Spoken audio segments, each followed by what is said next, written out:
Após desistir de Márcio Zanardi por conta do regulamento do Paulistão, o Corinthians está a detalhes de acertar a contratação de Antônio Oliveira para ser o treinador da equipe na temporada de 2024. Bora para mais um conteúdo que eu vou te contar tudo sobre o possível novo técnico do Timão. Eu sou o Vinícius Martins e você está no canal 4 Linhas.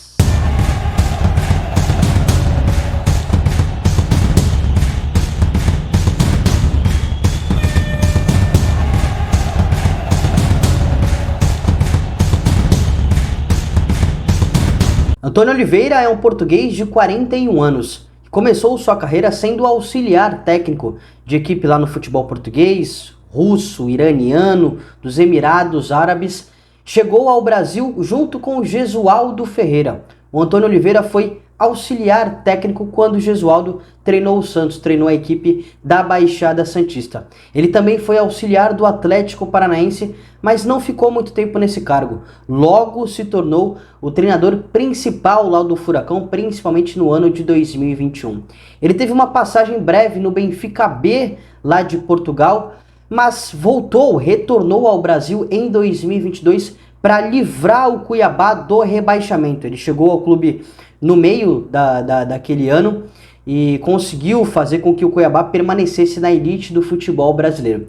Como seu contrato se encerrava no fim daquele ano, ele optou por sair, com esse fim de contrato e acertou com o Coritiba no início de 2023. E diante do maior investimento da história do Coxa, muitas contratações, havia muita expectativa da temporada de 2023 pela equipe paranaense. O trabalho do Antônio Oliveira, analisando exclusivamente resultados, definitivamente não foi bom. Teve eliminação precoce no Campeonato Paranaense e também na Copa do Brasil. O técnico português foi demitido na primeira rodada do Campeonato Brasileiro. Logo depois ele acertou o seu retorno ao Cuiabá, quando fez um trabalho muito bom diante do que ele tinha em mãos, No Brasileirão do ano passado, ele deixou o Cuiabá, pelo menos levou o Cuiabá até a Sul-Americana. A equipe do Mato Grosso ficou na 12ª colocação do Campeonato Brasileiro. E agora, no início de 2024, estava iniciando não, mas já estava no processo de montagem, de planejamento dessa temporada de 2024 da equipe do Cuiabá, com boas contratações, inclusive, A gente fez vários vídeos aqui no canal elogiando o mercado da bola da equipe do Mato Grosso, falando que dentro do contexto, dentro dos critérios do que o Cuiabá pode investir, foram peças pontuais e que vão ajudar muito o elenco, mas mesmo assim, mesmo diante desse cenário, o Antônio Oliveira está muito próximo aí, detalhes de ser o novo treinador do Timão nessa temporada de 2024. Para a gente iniciar esse processo de contextualização sobre os trabalhos do Antônio Oliveira, eu separei alguns números do técnico aí nas últimas 2 temporadas apenas pelo Cuiabá. Queria que você prestasse muito bem atenção na quantidade bem pequena de gols sofridos que o time do Antônio Oliveira teve e também de finalizações sofridas, finalizações que o adversário precisa, para marcar um gol na equipe do Cuiabá. Também um número aí que o Cuiabá precisa levar muitos chutes, precisa sofrer muitos chutes para tomar um gol. E agora, de fato, o que o torcedor corintiano quer saber, eu acho que o mais importante é como é que jogam as equipes do Antônio Oliveira, quais são as ideias do técnico português. Vou te contar um pouco mais sobre. Bom, as equipes do Cuiabá se caracterizaram bastante aqui no futebol brasileiro por utilizar principalmente 3 sistemas de jogo. Um 3-4-3 com 3 zagueiros, ou um 4-3-3 com um tripé de meio campo, ou também um 4-2-3-1 que ele utilizou em muitos momentos no Atlético Paranaense, que foi um sistema bastante utilizado aí nos últimos anos lá da equipe do Furacão. No seu último trabalho ele utilizou majoritariamente na equipe do Cuiabá o 4-3-3 e o 3-4-3, Então a equipe utilizava uma saída com 3, e aí seja quando utilizava 3 zagueiros, com esses 3 zagueiros, quando utilizava a linha de 4 com o lateral direito, o Matheus Alexandre, descendo um pouquinho mais para iniciar essa saída ao lado dos outros 2 zagueiros, e o lateral esquerdo, o Riquelme, pisava nessa linha lateral, dava um pouco mais de profundidade, ou poderia fazer também uma saída com 3, com um dos volantes recuando entre os 2 zagueiros, aí os 2 alas chegavam dando amplitude e profundidade. É uma equipe que, por exemplo, no Furacão, utilizava uma saída um pouco mais curta, né? Com um pouco mais de paciência para atrair a marcação do adversário e explorar os espaços nas suas costas, né? Nas costas do rival. Mas no Cuiabá, cara, em muitos momentos não fazia isso, utilizava muito jogo direto, muito a bola longa, né? Com passes mais verticais, ou seja pelo chão ou também pelo alto. O jogo do time do Antônio Oliveira se condicionou bastante para o camisa 9, para o centroavante. No Atlético Paranaense ele tinha o Matheus Babi, no Cuiabá ele teve o Daverson, né?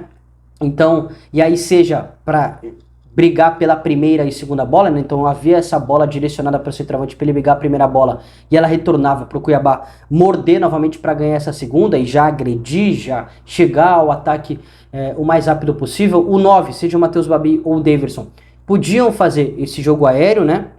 Para ganhar a primeira bola, mas também para fazer um jogo de pivô, um jogo de costas, de parede, né? Jogo de apoio no corredor central, que a gente costuma chamar, para os meias chegarem, mas também aqueles movimentos nas costas dos defensores, nas costas da última linha de defesa do adversário, que a gente costuma chamar de movimento de ruptura, um pouco mais curto, né? Até porque não são dois centroavantes velozes, aquele movimento um pouco mais curto de se desmarcar, então variava bastante como o Antônio Oliveira utilizava o seu centroavante. Mas fato é que o jogo sempre foi muito condicionado para esse 9, para essa referência. Não à toa ele tinha dois centroavantes de características muito, mas muito similares, tá? Construía bastante pelos lados, né? Utilizando os extremos, utilizando principalmente o lateral esquerdo, o Riquelme, na equipe do Cuiabá. Em muitos momentos teve esse tripé de meio campo muito forte na equipe do Mato Grosso, com o Ranieri, com o Fernando Sobral. Em um certo momento do Campeonato Brasileiro, o Cepelini atuou, que é um meia uruguaio que foi recuado um pouquinho para jogar nesse tripé, mas aí quem terminou o Brasileirão foi Denilson, Sobral e Ranieri, e esse tripé foi muito forte, não só com a bola nos pés, mas também sem bola. A gente já vai comentar um pouquinho mais para frente sobre como as equipes do Antônio Oliveira se comportam se defendendo, né, sem a bola nos pés. E, cara, é um jogo muito condicionado para força física, com cruzamentos, com bola aérea, com jogo muito físico, né? Então, as equipes do Antônio Oliveira se caracterizaram muito, mas muito em relação a isso. No Furacão tinha um pouco mais de paciência para criar oportunidades, inclusive em alguns momentos de fato jogando no campo de ataque, né, no campo do adversário, rodando a bola de um lado para o outro. No Cuiabá já tinha menos paciência, já era um jogo mais direto, mais vertical, com bola um pouco mais longa. Fato é que um padrão que as equipes do Antônio se caracterizaram foi sem bola, cara. Então, apesar de jogar com linha de 4, ou seja, no 4-3-3 ou no 4-2-3-1, em muitos momentos, também no Furacão e no Cuiabá, se defendia com linha de 5. Então, esse volante, por exemplo, no Cuiabá, ele tinha o Ranieri. Então, em muitos momentos, quando o Cuiabá estava no seu campo se defendendo, o Ranieri saía de um meio-campista para se defender de fato como um zagueiro, entre os dois zagueiros, para alargar essa linha de 5, para colocar mais jogadores nessa região, para impedir que o adversário tenha mais liberdade para chegar até a sua área e também para facilitar os cortes dos cruzamentos, né, para povoar ainda mais a sua área. A gente sabe que o Ranieri em muitos momentos pode jogar como zagueiro, fez a base todinha como zagueiro, foi se tornar volante quando se tornou jogador profissional, né? Então tinha esse ajuste bastante dessa equipe se defendendo com linha de 5. Marcava mais a bloco médio, né, esperando no seu campo, mas em muitos momentos também baixava bastante o seu bloco, principalmente quando tinha o placar a seu favor, quando estava vencendo ou já estava no final do jogo, baixava muito a sua linha de marcação perto da sua área, no 5-4-1, como a gente já citou, tirando os espaços, fazendo os adversários jogarem pelo lado, povoando muito o centro do campo, então dificultando realmente para os adversários terem liberdade, impedindo que os adversários tenham liberdade para criar oportunidades. Quando tinha que subir a marcação, né, quando tinha que pressionar lá na frente, a bloco alto, aí tinha aqueles encaixes de marcação muito fortes para tentar roubar, com muita pegada na marcação realmente, induzindo, né, forçando os adversários a jogarem pelo lado para você morder ainda mais, para tirar ainda mais espaço dos rivais.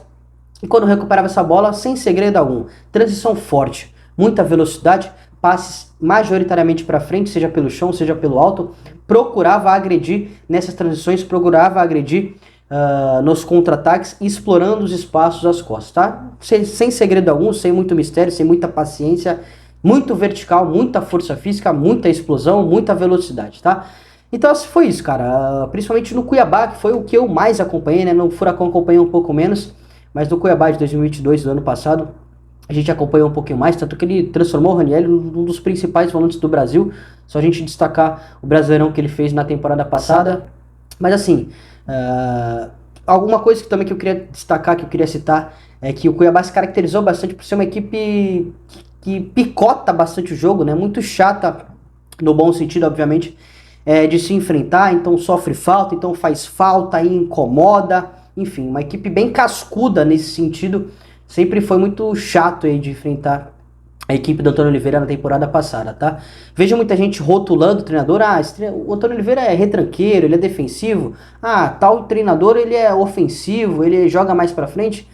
Isso é muito difícil a gente rotular treinador, né, cara? Porque como o Antônio Oliveira não tem uma carreira tão extensa assim, é um treinador jovem ainda, eu não consigo garantir se, por exemplo, eu citei algumas diferenças do Atlético Paranaense pro Cuiabá, né?